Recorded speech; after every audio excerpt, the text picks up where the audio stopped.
안녕하세요 독자 여러분, 글로벌모터즈 김정입니다. 저희 채널에서 지난 1월 2일 날 업로드 됐었던 교차로 우회전 영상이 있었습니다. 잘못된 정보를 올렸고 뭔가 확인이 안 된 정보를 올려서 혼선을 드린 점 다시 한번 사과드리겠습니다. 본 사항은 확인해 본 결과 법이 바뀌거나 그런 건 없습니다. 다만 보험료 할증이 좀 추가됐다, 이렇게 받아들이시면 될 것 같습니다. 다시 한번 잘못된 정보로 이제 독자 여러분들에게 혼선을 드리고 오해를 불러일으킨 점 사과드리겠습니다. 지금까지 글로벌모터즈 김정이었습니다.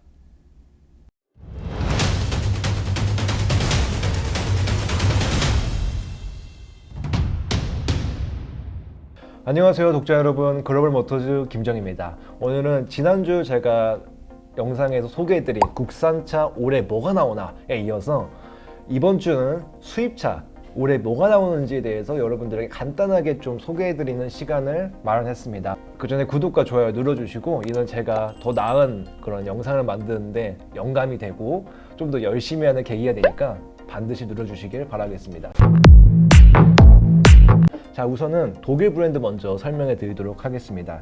자, 먼저 벤츠 같은 경우는 이제 럭셔리 전기차 더 뉴 EQ2와 EQ-B를 출시합니다.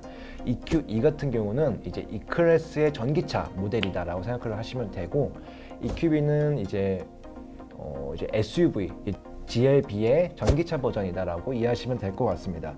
EQ 같은 경우 1회 충전 거리가 660km에 이른다고 합니다. 정말 입이 떡 부러지죠. 테슬라를 넘어서는 그런 주행거리인데, 근데 이것도 국내에 넘어와서는 어떻게 변할지 모릅니다.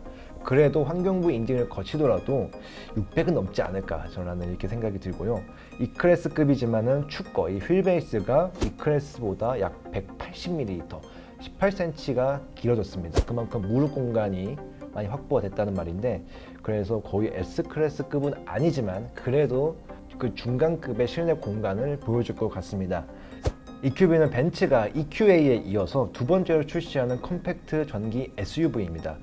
이 모델 같은 경우는 3열 시트까지 같이 넣을 수 있다고 하는데요. 그래서 최대 7인까지 차량에 탑승할 수가 있습니다. 솔직히 말해서 이 전기차 이 플랫폼을 썼지만은 그게 큰 차체는 아니거든요. 그래도 3열을 솔직히 좀 넣었지만은, 예의상 넣었지만은 그렇게 여유로운 공간은 아닐 거다라고 저는 생각이 들고요. 이 모델 같은 경우는 이제 66.5kWh급 배터리를 탑재해서 1회 충전 시 419km를 갈 수 있다고 합니다. 자, BMW는 첫 전기 세단 i4를 내놓습니다. 지난해 11월 iX와 그리고 iX3를 연달아서 내놓고 바로 이제 i4를 이제 국내 시장에 내놓는 건데요. 이 차 같은 경우는 이제 BMW만의 그런 키드니 그릴이 거대하게 자리 잡았고, 여기에 이제 폭발적인 가속 성능과 그리고 긴 주행거리까지 좀 확보를 해서 소비자들에게 좀 더 매력적인 선택지가 되지 않을까라는 생각이 듭니다. 이 i4 같은 경우는 국내에서 약간 두 가지 트림으로 약간 판매가 될 것 같습니다. 이제 e드라이브 40과 M50 이렇게 두 가지 모델을 판매가 될 것 같고요. 각각 주행거리는 429km와 378km를 갈 수 있다고 합니다. 그리고 아우디는 컴팩트 SUV 전기차 Q4 e-tron을 시장에 내놓습니다. Q4 e-tron 같은 경우는 지난해 11월 초에 공식 이제 이미지라든지 사양들이 공개가 되었는데, 55kWh 배터리와 이제 82kWh급 배터리 두 가지를 탑재해서 출시가 됩니다. 흔히 스탠다드 모델, 롱레인지 모델 이렇게 이해하시면 될 것 같고, 이걸 또 나누어서 엔트리급 버전과 그리고 미드레인지 버전, 그리고 최상위 모델 등 이런 세 가지 구동 버전으로 판매가 될 예정입니다. 출력은 각각 125kWh와 150kWh, 이거를 마력으로 환산하면은 170마력과 204마력을 좀 뿜어낸다 라고 이해하시면 될 것 같고, 최대 주행거리는 유럽 기준 520km를 갈 수 있다고 합니다.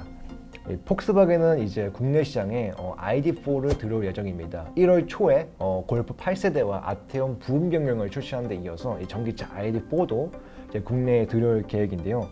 이 전기차 같은 경우는 이제 폭스바겐의 전기차 전용 플랫폼 MEB 플랫폼을 적용해서 최대 302마력을 내고, 그리고 77.kWh급 배터리를 탑재한 최대 주행거리 520km를 갈 수 있다고 합니다. 독일 브랜드만 보더라도 이제 그런 고성능 모델뿐만 아니라 그리고 전기차들이 좀 많이 포진되어 있다는 것을 지금 확인하실 수 있습니다.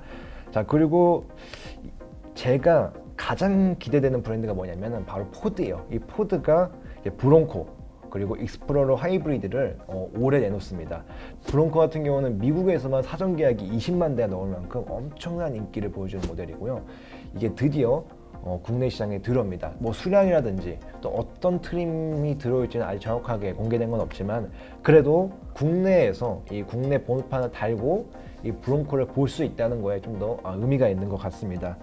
자, 그리고 이 포드의 이런 고급 브랜드 링컨도 신형 노틸러스를 이제 2분기 안으로 국내에 출시한다고 합니다.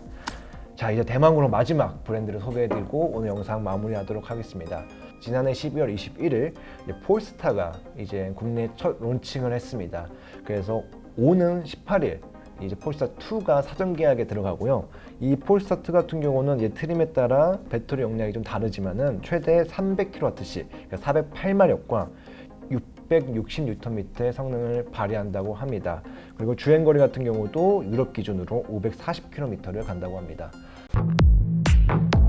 올해에는 지난해보다 좀 더 이 가짓수가 많기 때문에 쉽게 말하면 반찬수가 많은 거잖아요. 그래서 여러분들이 정말 이 견적 내시거나 차량 구매하실 때 정말 고민을 많이 하실 것 같습니다.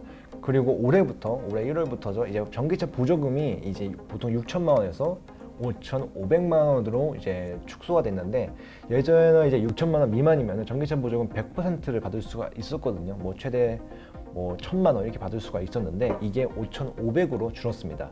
그렇다면 이 브랜드들이 이런 전기차를 이렇게 신차를 출시할 때 과연 5,500만 원에 맞출 것인가? 이것도 좀 관전 포인트인 것 같습니다.